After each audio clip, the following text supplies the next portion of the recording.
Menteri Keuangan Sri Mulyani Indrawati menyebut bahwa tarif pajak pertambahan atau PPN Indonesia masih relatif rendah jika dibandingkan dengan negara Brasil hingga Afrika Selatan. Menurut Sri Mulyani, tarif PPN 11% rasio pajak sebesar 10,4% juga kasus Indonesia yang masih perlu diperbaiki.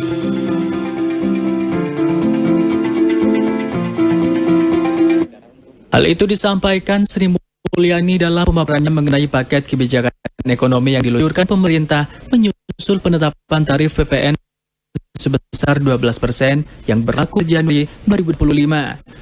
Sri Mulyani pun membandingkan Indonesia dengan sejumlah negara berkembang seperti Brasil dengan PPN 17%, sedangkan rasio pajaknya sebesar 24,67%. Lalu PPN di Afrika Selatan sebesar 15% dengan rasio pajak mencapai 21,4%. Bahas Undang-Undang HPP sudah dipikirkan secara sangat detail kebutuhan masyarakat dan situasi masyarakat. Tarif PPN di Indonesia dibandingkan banyak negara di dunia masih relatif rendah.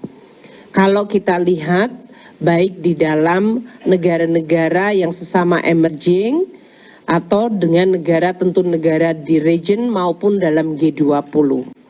Kita lihat yang di sebelah kiri 11% atau ke-12 dibandingkan banyak negara, dan kalau kita beberapa negara emerging yang kita gunakan seperti Brasilia itu 17% PPN-nya, tax rasionya sudah 24,67%. Kemudian Afrika Selatan 15%, tax rasionya sudah di 21,4%.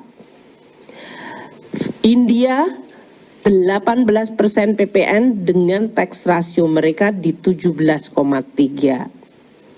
Kemudian Turki 20% PPN-nya dengan tax rasio 16%. 12% itu adalah Filipina dengan tax rasio mereka sudah di 15,6%.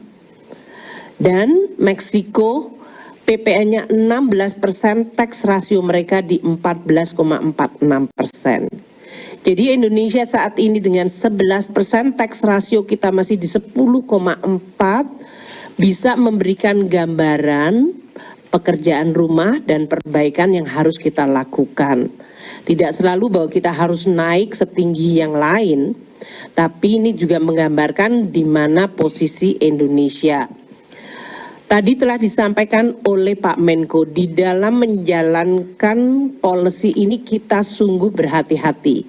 Kami memahami pandangan berbagai pihak. Kami juga melihat data konsumsi rumah tangga yang tetap terjaga stabil, kemudian inflasi yang mengalami penurunan bahkan relatif rendah di 1,5. Meski demikian, lebih lanjut dijelaskan Sri Mulyani, masih ada sejumlah negara yang tarif PPN-nya lebih rendah dari Indonesia, seperti Vietnam, Malaysia, Korea Selatan, Jepang, dan Australia yang tarif PPN-nya hanya 10%. Tarif PPN Indonesia juga masih jauh lebih tinggi dibandingkan Singapura dan Thailand yang masing-masing hanya 9% dan 7%.